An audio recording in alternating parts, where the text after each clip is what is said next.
Jackson. We're doing that, then we have the Buck Kiss semifinalists right here. All-time, not all-time, but single-season tackles leader at the University of Iowa. Set back in about 1977, I think was the year. My dad shows me the list, and as soon as I see the title, I immediately just swipe out of it. So that's why I didn't recognize the name, but I do recognize Abdul Hodge and Jack Campbell on that list. Chad Greenway? I try to stay away. I try to stay away from the list. I mean, it's one of those things where I don't want my focus to be there, and I feel like that'll severely affect my play if I'm more worried about gaining tackles than it is helping the defense get off the field. So the more I focus on helping the team, I just feel like the game comes easier that way. Did you watch the goal line stand again, and was it as impressive on film as it was playing in it? I'd say the goal line stand is just everything a linebacker dreams of. I mean, just being out there, jumbo personnel, you bring in extra D linemen, you get all those DBs and stuff off the field, you know. And you're just having fun at that point. It's tackle football, backyard football, how you used to play. So, I mean, that's one of my biggest dreams, is to stop a team with 4 chances on the 2-yard line or something like that. I just really, really proud of my guys, because that's the definition of a team defense right there. Okay. What more do you think you can do on offense? I mean, you can't give that away. I mean, I'll help out in any way I can. You know, whatever they ask me to do, is what I'll do. So.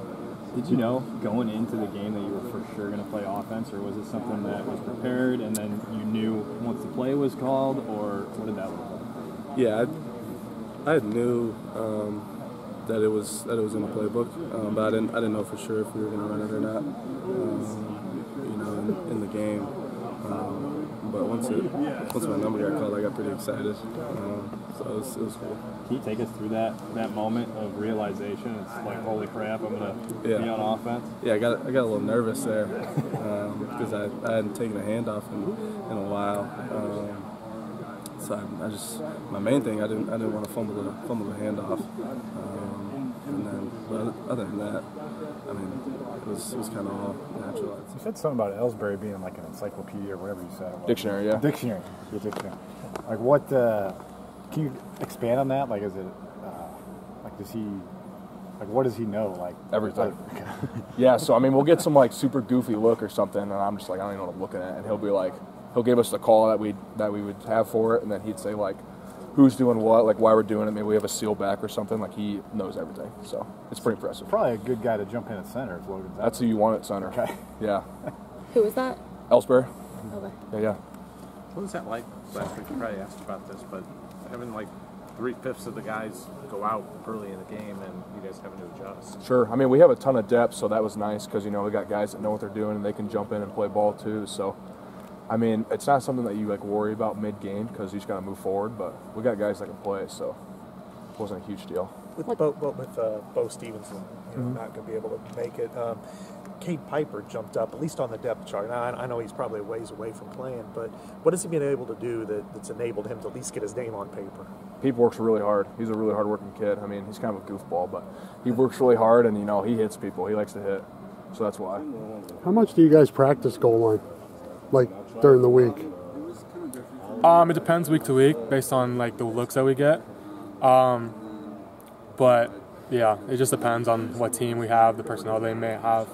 So not a lot, though? So, like, when you're out there, it's kind of it's trial and error a little bit? Sure. Yeah, you can say that. Did you feel like the emotion kind of built through those downs where you guys kept getting energy as it went on? Yeah, after first down, you know, it really, like, escalated, and we're like, okay, we're doing this. And it kind of just took off from there. So. Did it surprise you they kept running it straight at you each play? I mean, it seems like a lot of teams would pass it or something. I was ready for any trickery. I was sitting on the edge just waiting for, you know, rollout or some, like, pass or something. But, yeah, they kept trying to pound it in there, and our guys in the interior definitely, like, held it down. So, Anderson, how did you guys handle the news last week, and are you guys kind of rallying around that situation moving forward? You know, we're not really focused on that. We're just focused on improving every day in practice and coming together as a team and trying to get better every single day.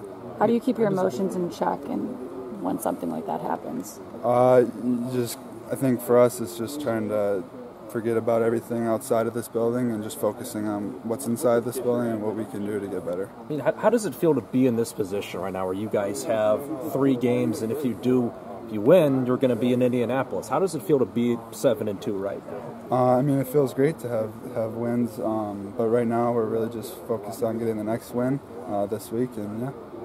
What do people say about the offense inside this building? We're just focused on trying to get better in practice, and like Deacon definitely stepped up and did what he was supposed to. Just in general, putting the team on his back and making things work. So I mean, it's been smooth for me. Definitely, Deacon. I feel like Deacon's a good guy. So I like Deacon just as well as Cade. So no big deal. Just keep moving. Can you just take me through what you saw on that catch? What I saw. Yeah, definitely. I was just definitely pushing through the leverage of the corner and, did what I do best and made my move at the top of the route, and the ball was right there. So, like I said, I can't really take credit for it. I just did what I was supposed to do, my job. How did it feel in that moment to make that catch to really get you guys in position to win the game? It felt great, knowing that it was definitely needed. I mean, somebody had to do it. So, I was glad to be put in that position. Definitely got to give glory to God. You know what I'm saying? Just the way that he straightened my path in general leading up to that, because the opportunity was there, but, for me to be put in that situation at the time that I did, it was just a great feeling all in all. So how did it come to pass that you, a defensive tackle, are special teams here? Because that doesn't really happen very often, either Iowa or anywhere else. How does it happen? I mean, to be honest, I didn't know how it happened. I mean, coming in, I didn't think that I was going to play special teams at all. I mean, I didn't play it that much. I mean, if you want to count field goal block if they scored, but, I didn't really think that I was going to get put into that position, but I knew that I was going to be able to make an impact with the way that I play. I'm a fast guy, a very strong guy, so I knew I was going to be able to make an impact there. I just didn't know that it was going to be this type of impact.